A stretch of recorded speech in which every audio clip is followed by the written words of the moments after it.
Now, you can create these questions in the classroom. You can curate them, and they don't always have to be high tech in deployment. Now, some learning management systems have some functionality for this, specifically the multiple response. Some have drag and drop, but it's not always exactly the same.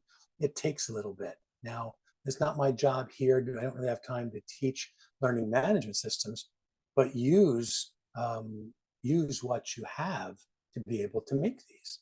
And I've given you some examples to get you thinking about how you would do these, your clinical experiences. Some of your current questions could easily be made into multiple response items, right? So take that and make it easy.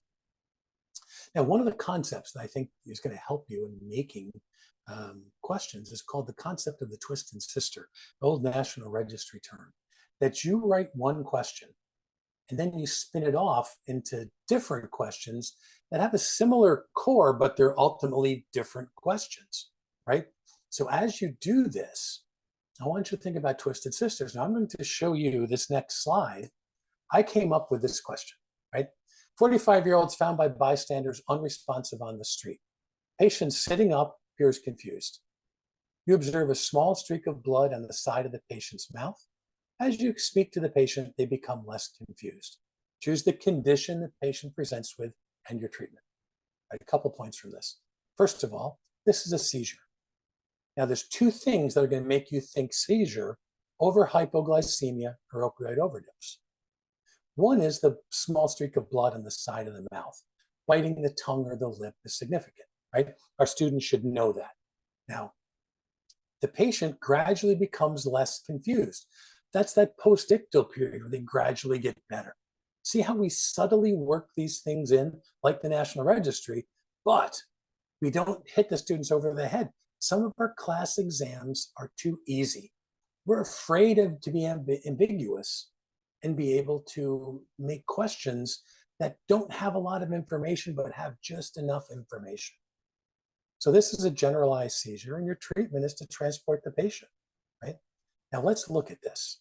Let's talk low tech. If you put this on a piece of paper, your students could circle the correct one.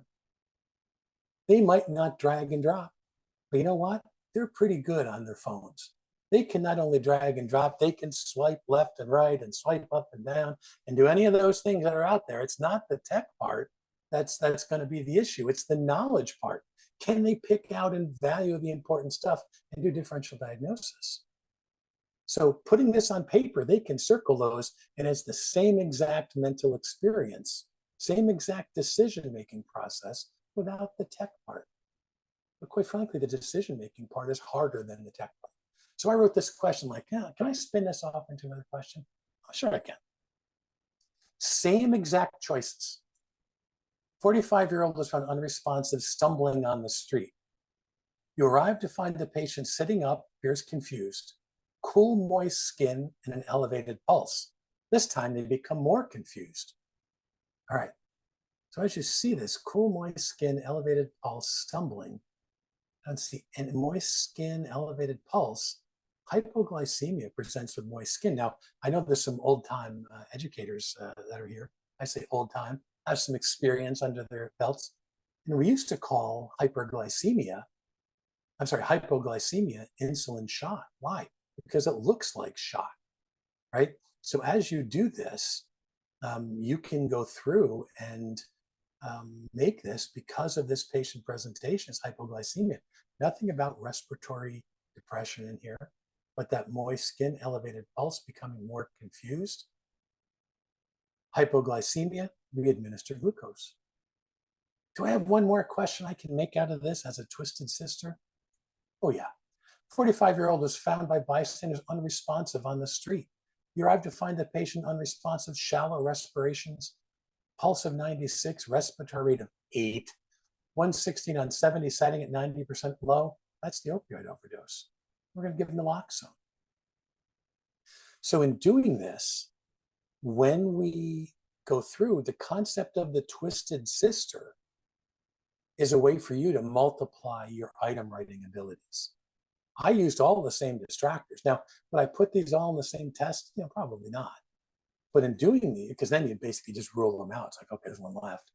But you can take this, put some of these on different versions of exams, put one on a unit exam or a module exam, pop a couple on your final exam, and start building up your repertoire of doing this.